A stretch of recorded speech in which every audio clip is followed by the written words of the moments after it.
Hey, it's Dave here, and in this video we're going to talk about how something like irritable bowel syndrome, which may be considered to be quite a complex digestive problem, might actually be caused or at least contributed to by eating habits. And so we spoke about food in the last video, and I talked about different types of foods that can trigger responses in the digestive system that can create inflammation and bloating and constipation and all of these different things. But the way we eat the foods is sometimes just as important as the foods themselves. And so, having worked with a lot of people over the last decade or so, one of the things that I like to do is coach people on their eating habits. So what are they actually doing at meal times? Are they rushing around and trying to eat while they're working, while they're trying to get the kids to school, while they're trying to get the kids to whatever sport or dance or leisure activity that they're trying to get them to? Or are they sitting down, really focusing on eating, chewing the food properly, and allowing their digestive system time to do its job properly? And inadequate chewing is an absolutely huge problem when it comes to digestive symptoms in many cases, because the whole digestive system is kind of supposed to work on the basis of a top-down process. So we imagine that we're going to eat food, we smell the food, we touch the food if we're preparing it at home, we hear the food cooking, we see it, we see the different colours, and that stimulates the brain to switch on something called the cephalic response. And the cephalic response switches on all the digestive secretions, so saliva production, stomach acid production, digestive enzyme secretion, bile secretion, and all those things really come from the brain initially. And so if we're rushing around and we're not chewing properly, we interrupt that process all the way from the top down. So inadequate chewing, if you're not grinding up your food and liquefying it before you dump it into the stomach, then your stomach's going to have a really, really hard time trying to break that food down, and it might sit in the stomach for a lot longer than you want it to. What's going to happen then? Bit of bloating, churning up, acid reflux, things like that tend to happen. Then that food may not be fully digested by the time it hits the intestine, and then the poor old intestine has a problem. And not only that, but that undigested food then becomes really good, yummy, scrumptious food for all the microbes that are hanging around in your digestive tract. And you can encourage the overgrowth of the bad bugs by dumping undigested food into your intestine. So that's a big problem.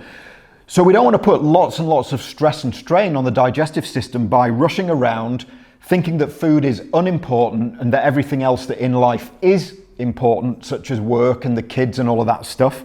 And we want to make sure the food is chewed properly. Otherwise, the digestion from the top down won't work correctly.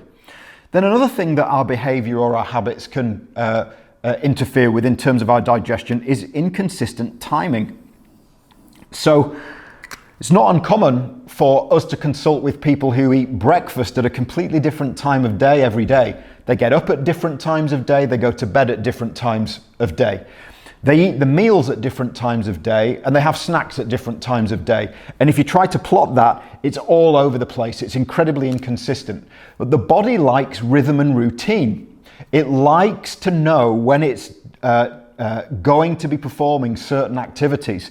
And if you get into a routine and eat at roughly the same time every day, you go to bed at the same time every day, you get up at the same time every day, then your digestive system, through its hormonal control, will actually function much more effectively. And you'll program it to expect food at a certain time, and then you'll give it that food at that time rather than 2 hours later and what have you. So I think these 3 tips are really important to just try if you have digestive problems. They're not necessarily going to solve all the issues, because certain specific foods, bad bugs overgrowing in the digestive system, emotional stress, toxins, things like that can also interfere with the digestive system. But it's well worth trying some of this stuff initially because it's free of charge. You don't have to spend lots of time on fancy testing, lots of supplements and what have you. So I would recommend, if you have any form of digestive problems, including irritable bowel syndrome, that you try sitting down and honouring your food. Chew your food properly. give yourself a window of time to eat, and then get your routine in order. Try and eat and drink at the same time every day. By the way, just talking about eating and drinking together, I think this is another important tip that I should have written down, but I haven't. It's not wise to drink lots of fluid when you eat your meals. Why? Because you're supposed to have lots of stomach acid to break down that food in the stomach. And if you knock down a pint of water or Coca-Cola or even alcohol, beer or whatever it might be, or milk or anything really, then you're going to dilute the digestive juices in many cases.